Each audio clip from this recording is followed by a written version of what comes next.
Welcome, listeners.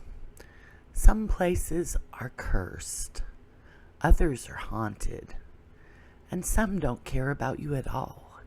They don't punish, they don't teach, they don't judge the reasons you hurt. They only recognize pain as a resource and adjust accordingly. This story contains themes of psychological distress, trauma, and emotional exploitation. Listener discretion is advised. And now, the record begins here. The Cabin That Feeds on Pain by NoSleep Scribe. The storm had already moved on.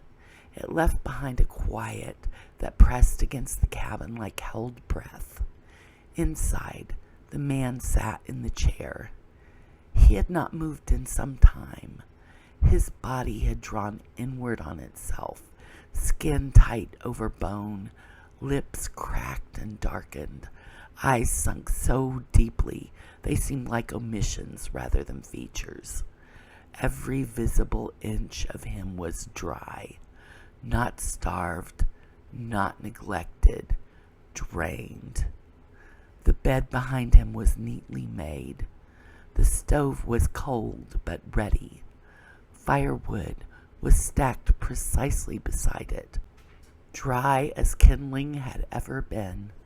The sink dripped once, slowly, the sound sharp in the silence. There was no smell of rot, no sign of illness. The cabin did not allow those things. He was still alive, barely. His chest rose and fell in shallow, careful movements, as if even breathing had become something to ration. His hands rested in his lap, fingers curled inward, nails split and pale. They twitched occasionally, not from pain, but from habit, from memory. The windows were dark. They had not shown him anything in days.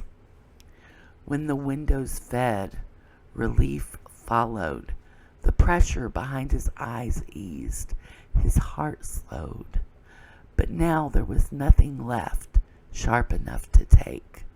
The memories that once screamed had been reduced to dry impressions, shadows without weight. The cabin had taken what it needed. He lifted his head with visible effort and looked toward the nearest window anyway. It remained opaque.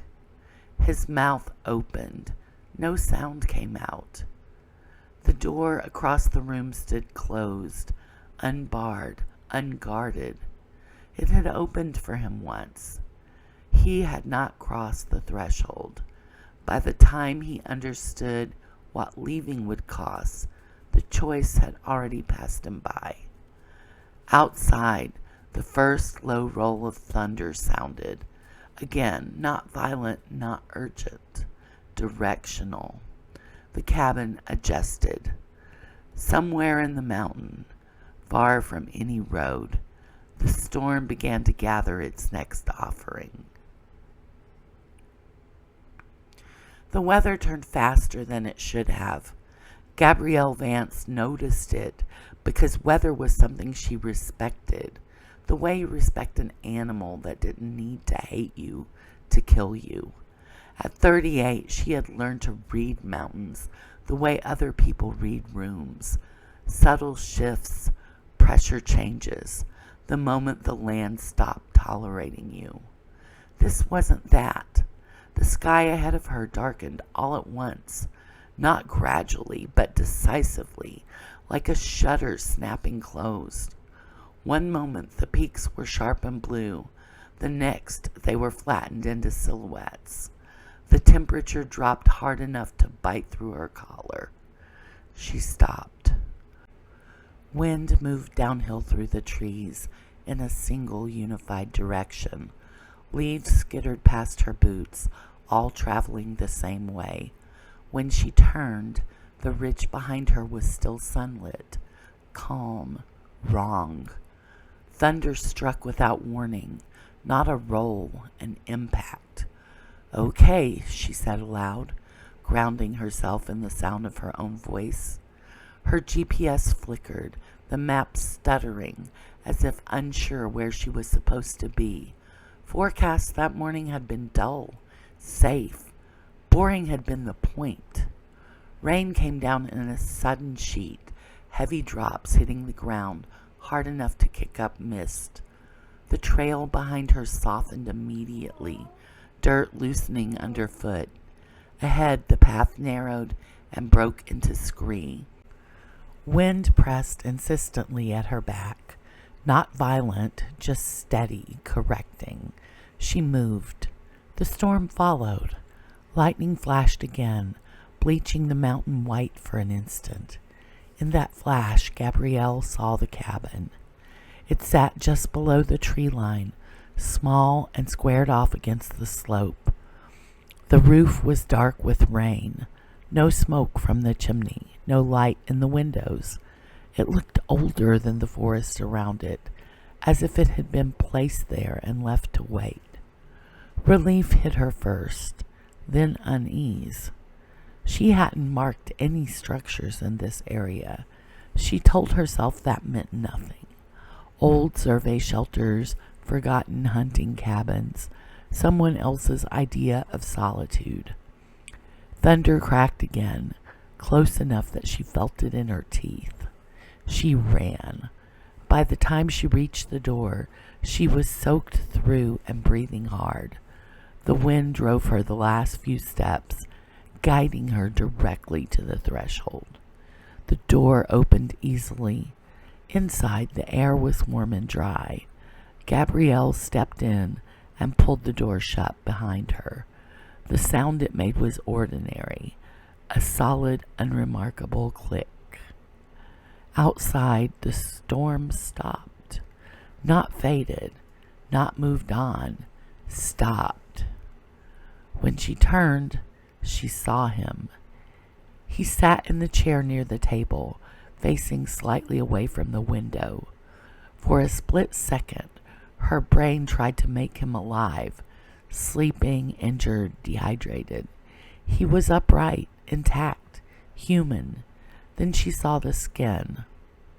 It clung to bone in thin parchment layers, pulled tight across a skull too sharply defined. His mouth hung open slightly, lips cracked into dark lines. His eyes were gone, not removed, but collapsed inward, as if they'd dried in place. He did not smell. The bed behind him was neatly made. The stove was cold but ready. Firewood stacked precisely beside it. Everything else in the room looked untouched, preserved around him. "Oh my God," Gabrielle whispered. She stepped closer despite herself. The chair legs were worn smooth beneath him, the floor unmarked by any sign of struggle. His clothes were intact, faded but whole. There was no sign of injury, no blood, no rot. Not dead, finished. She reached out without thinking and touched his forearm. He collapsed. Not fell collapsed, folding inward as her fingers made contact. Skin split along brittle seams and slid away from bone in soundless fragments. The arm gave way entirely, crumbling into a fine gray powder that spilled across the floor and her boots. Gabrielle stumbled back with a sharp cry, heart slamming against her ribs. The rest of him followed. His torso sloughed inwards, ribs giving way like dry reeds. His skull cracked softly and caved, dissolving into dust that spread across the floor in a loose, uneven halo around the chair. Within seconds, nothing remained of him but a pale smear and a faint outline where he had been sitting. The chair stood empty. Gabrielle pressed herself against the wall, breathing hard, staring at the residue on the floor. Her hands shook violently. She wiped them on her pants, though there was nothing clinging to her fingers anymore. The cabin was quiet, too quiet. She forced herself to look around. Nothing else had changed. The windows were dark, the shelves were stocked. The sink dripped once, sharp in the silence. She crossed to the door and wrenched at the handle. It turned, the latch released. The door did not open. A cold awareness slid into place behind her panic. This was not shelter. This was succession, and the chair was still warm, as if someone had only just stood up. She backed away slowly, eyes flicking to the windows despite herself. Her reflection stared back at her, pale and distorted. Behind it, the glass cleared. For a fraction of a second, Gabrielle saw a hospital corridor washed in fluorescent light. She smelled antiseptic, heard a monitor alarm, felt the weight of a name rising in her throat, a name she had trained herself not to speak. She tore her gaze away with a strangled gasp. The window darkened again. Outside, far beyond the walls, thunder rolled low and distant, not violent, not urgent, patient. Somewhere in the mountains, the ecosystem adjusted to its new occupant. Gabrielle did not panic, not at first. Panic was loud and inefficient, and she had learned early in her career that it wasted energy better spent on problem solving. She stood in the center of the cabin and breathed until the shaking in her hands eased, counting the inhales the way she taught herself to do it in narrow ledges and sudden whiteouts. The storm was gone. That meant visibility outside would be good. She went back to the door and tried again, slowly this time, methodically. She checked the hinges, solid, no warping, no swelling that should have locked it in place. The latch worked exactly as it should.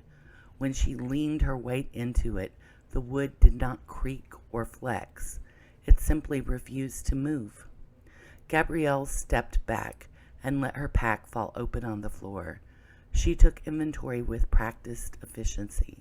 Camera bodies, lenses, batteries, memory cards, satellite phone, GPS, first aid kit, food rations she would now have to ration differently. The satellite phone powered on. No signal. She moved closer to the windows, keeping her gaze carefully angled downward, as if the cabin itself might notice her looking too directly.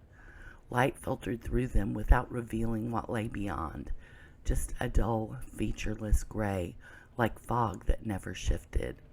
She tried one window with the heel of her hand. Nothing.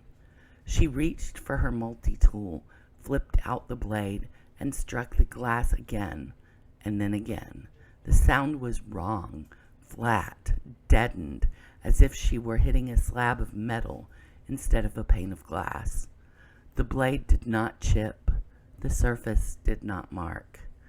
She stopped before she could hit it a third time.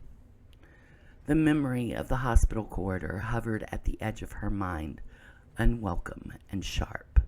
She pushed it down the way she always had, and focused on the cabin instead, on what she could see, on what was real.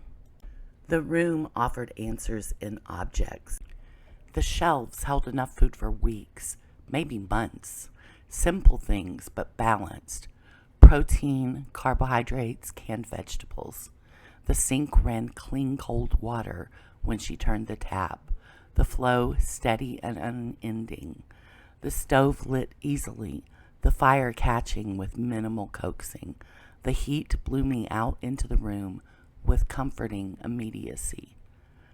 The cabin was provisioned for continuity, not for living, only for staying. As evening set in, Gabrielle's body reminded her of its needs with an insistent ache. She ate standing up, back to the windows, chewing without tasting. The food filled her quickly, a dense heaviness settling in her stomach that made her feel both grounded and uncomfortably slow. Exhaustion followed fast on its heels. She checked her watch. It still worked.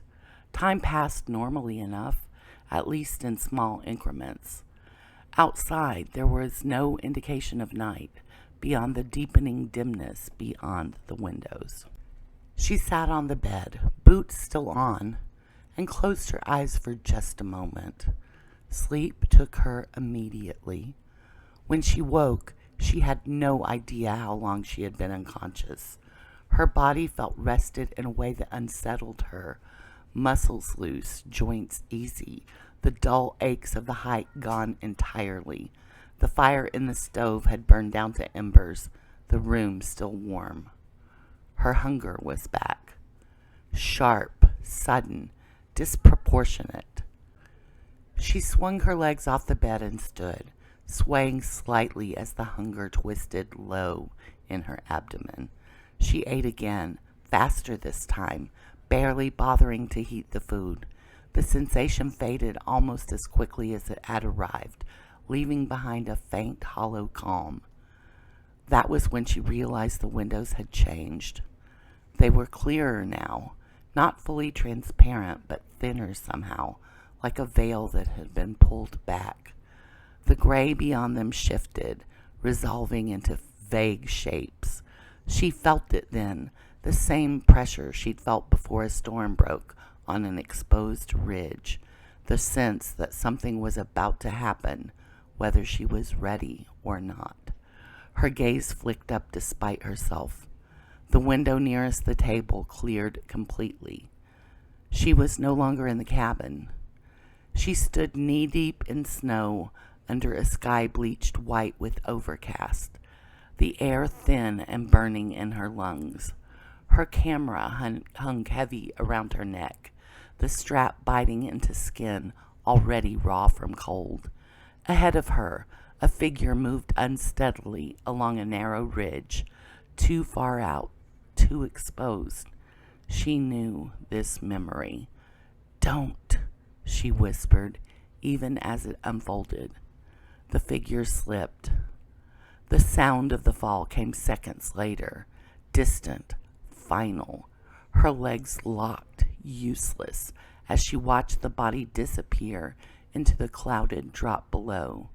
She remembered the weight of the decision in that moment, the way it had pressed down on her chest. Go after him and risk both their lives, or stay where she was and live what followed. She had stayed. The window released her abruptly. She reeled backward into warmth, breath tearing in her throat, as if she'd truly been in that snow. The hunger hit her immediately. It was worse than before, an aching emptiness that made her knees buckle. She lurched toward the shelves, tearing open a can with clumsy fingers and eating until her stomach cramped, until the world steadied again. The last of the pain receded. The dulling came after, clean and immediate, like pressure easing after a headache. Gabrielle sank into the chair, breathing hard, and stared at the floor. The windows darkened behind her. She did not need to look at them to know that something in the cabin had been satisfied. The cabin settled into a rhythm.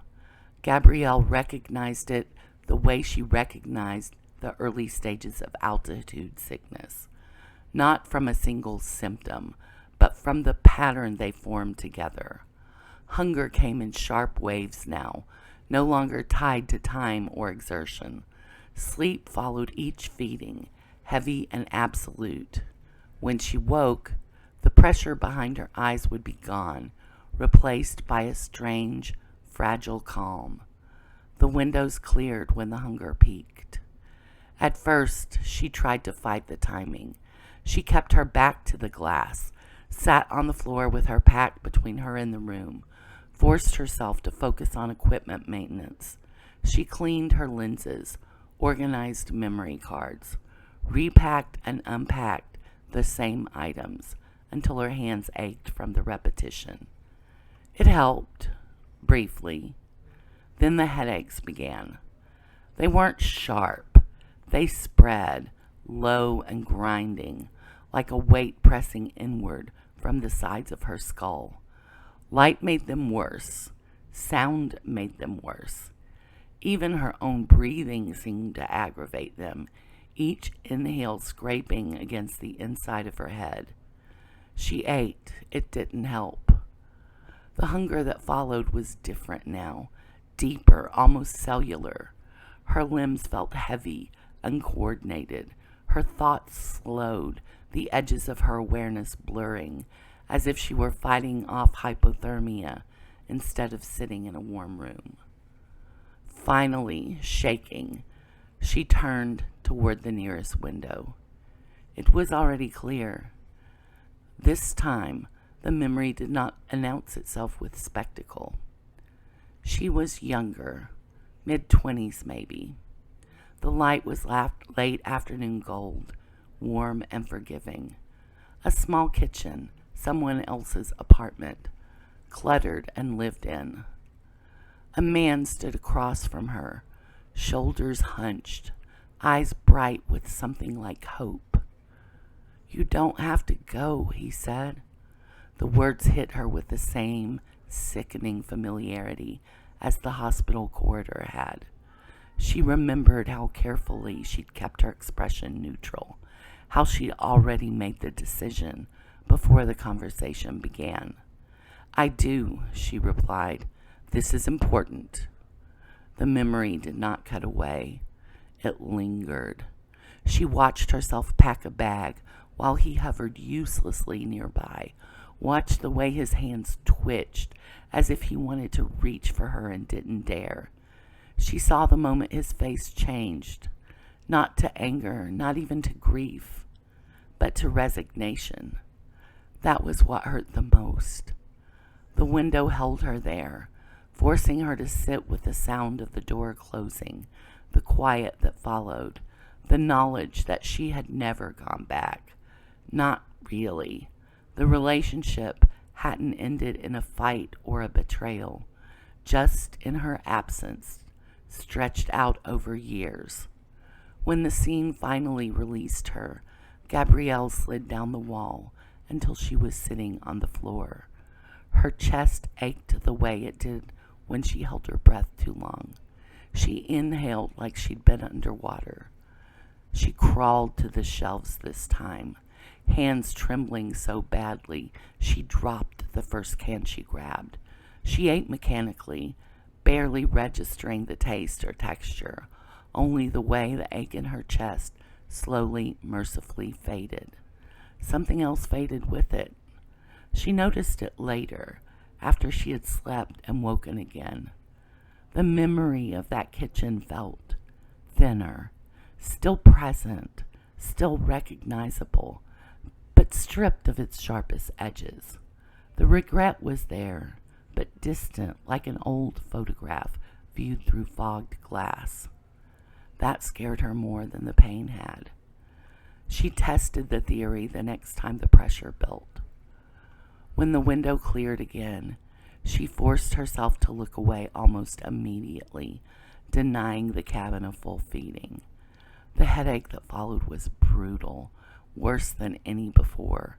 Her vision blurred. Nausea rolled through her in heavy waves. She curled up on the bed, teeth clenched, waiting for it to pass.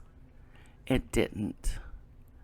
Hours later, she thought it was hours, she dragged herself back to the window, sobbing openly now, and let it show her whatever it wanted. The relief afterward was immediate and undeniable. There was no question left. The cabin did not reward endurance. It punished inefficiency. That night, lying on the bed with her eyes fixed on the ceiling, Gabrielle did the math she had been avoiding since the first feeding. She had a finite amount of pain, and something in the cabin was very, very patient. Gabrielle began to prepare. It wasn't hope that drove her, or belief in escape. It was the same instinct that had carried her through storms and injuries and long stretches of isolation, the need to manage what could not be stopped. If the cabin was going to take from her, she would decide how. She stopped resisting the hunger. When the pressure started to build behind her eyes, she noted it instead of fighting it.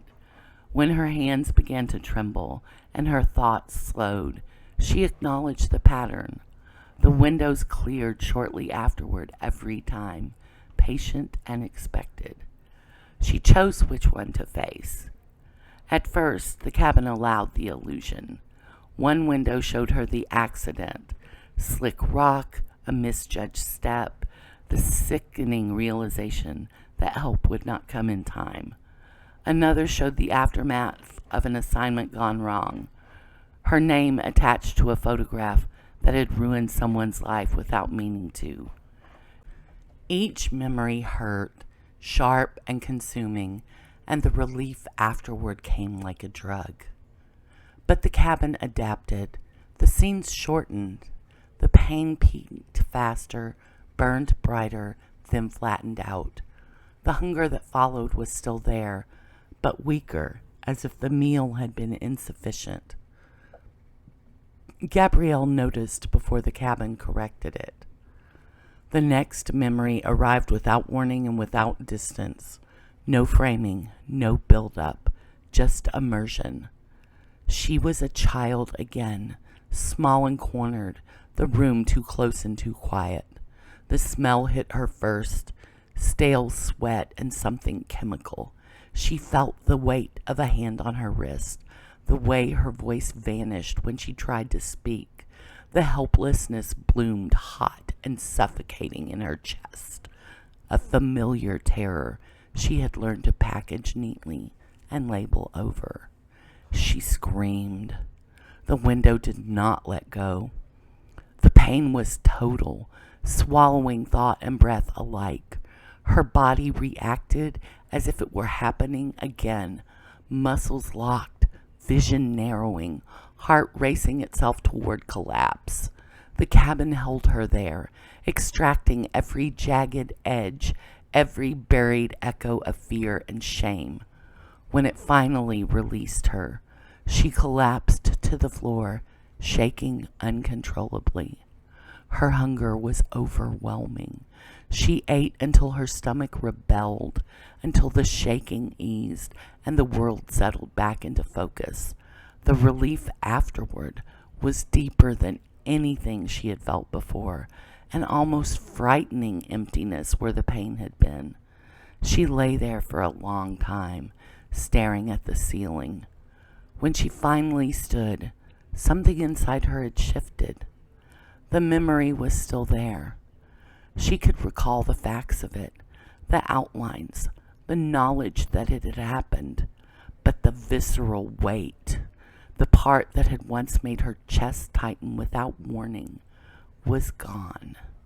In its place was a smooth, dull absence, like a field after harvest.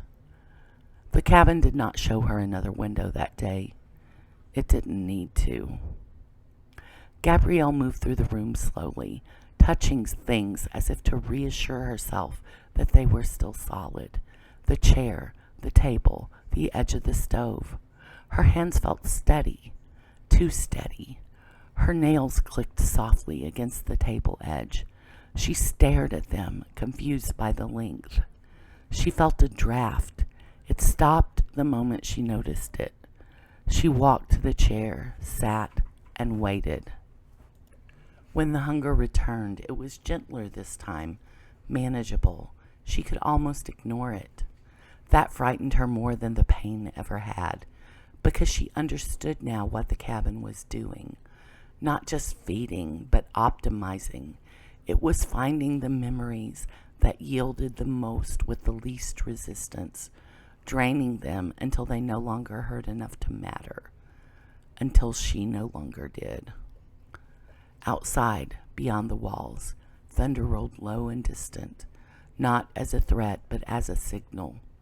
The system was adjusting, recalibrating around her. Gabrielle closed her eyes. For the first time since entering the cabin, she wondered, not how to escape, but how much of herself would be left when it was done. Time stopped behaving like something Gabrielle could measure. Her watch still ticked. She wound it out of habit, listening to the familiar whirring inside the casing, watching the second hand move in clean, obedient circles. But the days, or what felt like days, no longer stacked in any meaningful way. Hunger arrived, windows cleared, sleep followed. The sequence repeated with mechanical consistency, untethered from light or darkness or any external marker she could cling to. She stopped trying to count. The windows had learned her limits. They no longer lingered on moments that required context or build-up. There were no wide shots, no establishing scenes. The cabin delivered pain efficiently now, compressed, distilled. A glance, a sound, a single expression frozen at the worst possible angle. A voicemail she had deleted without listening to all the way through. A photograph she had framed without asking permission. A silence she had chosen because speaking would have cost her something she wanted to keep. Victimhood returned too, without warning. Not always the same memory. Variations on the same theme. Powerlessness, exposure, the certainty that nothing she did would change the outcome. The cabin took those as readily as it took the others. It made no distinction. Neither did her body. Each feeding left her calmer, not relieved, lighter. The constant background tension she'd lived with for years, the one she'd mistaken for vigilance, was fading. Her thoughts no longer snagged on old wounds. When a window darkened again, the memory it had shown already felt distant, flattened into something archival. She tested herself one morning, if it was morning, by thinking deliberately of a moment that once would have made her hands shake. Nothing happened. The image surfaced, intact but inert, like a caption without a photograph. She waited for the familiar spike of emotion that never came. The realization hollowed her out in a way the cabin could not immediately feed on. She stood abruptly and crossed to the door. It opened. The storm outside was not violent. Rain fell in a steady, unremarkable curtain. Wind moved through the trees with the same aimless sound it always had. The mountains beyond were exactly as she remembered them, indifferent and vast and real. For a moment, she felt something like vertigo. The world beyond the threshold was too open, too uncontained. There were no walls to press against her, no system to regulate what came next. Her chest tightened. It was subtle at first, a whisper of pressure, a flicker of unease. Then it grew. Not pain exactly, anticipation, noise without shape, the awareness that out there, memories didn't arrive on a schedule. They ambushed, they bled, they wasted themselves in sudden, uncontrolled surges. Inside the cabin, pain was measured. Inside, it was survivable. Gabrielle stepped back. The door closed with the same ordinary click it had made the first time. The relief was immediate and unmistakable. She sat in the chair and waited, hands resting loosely in her lap. Her posture was different now, less guarded, less tense. When the hunger came, it was mild. When the window cleared, the pain it offered was thin but sufficient, a careful draw from what remained. Outside, the storm settled into a long, patient rhythm. inside, the ecosystem adjusted once more, slowing its intake, preserving its resource. Gabrielle watched the windows without flinching. She did not know how long she could sustain this state, how long the cabin would find her useful. She only knew that when the windows finally went dark for good, when there was nothing left sharp enough to take, she would look very much like the man who had sat in this chair before her, and she would not leave. The cabin did not care why she hurt, only that she still could.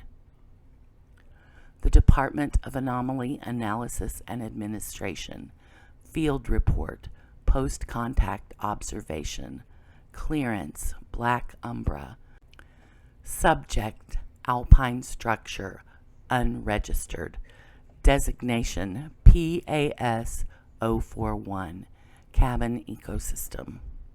The storm was visible from satellite for 6 hours before ground confirmation. Meteorological modeling flagged it as anomalous due to its persistence, limited radiance, and consistent directional movement along uninhabited terrain. No lightning strikes registered outside the acquisition zone. No precipitation beyond the perimeter. By the time the storm dissipated, Subject Gabrielle Vance was already listed as missing.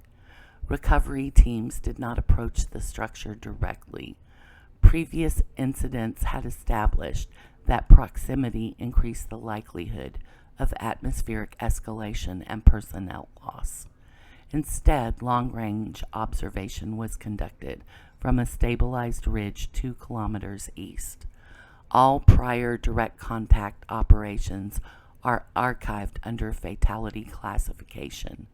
The cabin remained intact. No visible signs of decay, no damage from weather, no tracks leading away. Thermal imaging showed a consistent internal heat signature corresponding to a single human occupant seated in a stationary position. Vital signs were present but minimal. Heart rate low, respiration shallow, metabolic output significantly reduced but stable. The windows were opaque. Audio equipment recorded no vocalizations, no movement beyond occasional micro-adjustments consistent with long-term seated posture. The internal environment appeared controlled, regulated, and self-sustaining. Notably, Subject Vance made no attempt to exit when the storm cleared for the third time. Historical cross-referencing confirmed this behavior aligned with prior unregistered disappearances in similar terrain. In each case, environmental conditions suggested release had been possible. In no case was it taken. Addendum analysis concludes the structure does not function as a trap in the conventional sense. It does not restrain. It conditions. Once internal extraction reaches optimal efficiency, voluntary recontainment becomes statistically probable. Personnel rotation maintained to prevent long-term emphatic drift. Recommendation from oversight remains unchanged. No intervention, no extraction attempts. Do not disrupt active cycles. The ecosystem is stable. Resource depletion occurs slowly. Replacement acquisition rates remain consistent across decades. Containment is achieved through isolation rather than enforcement. At 3:14 local time, internal thermal readings indicated a minor increase in metabolic activity. Window opacity decreased briefly before returning to baseline. Feeding event inferred.